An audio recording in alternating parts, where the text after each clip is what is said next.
one.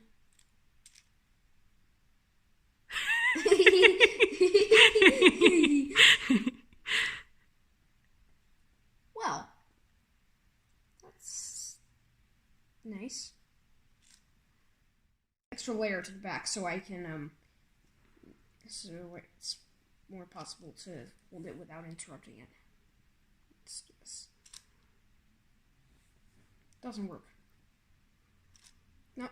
Flat out doesn't work.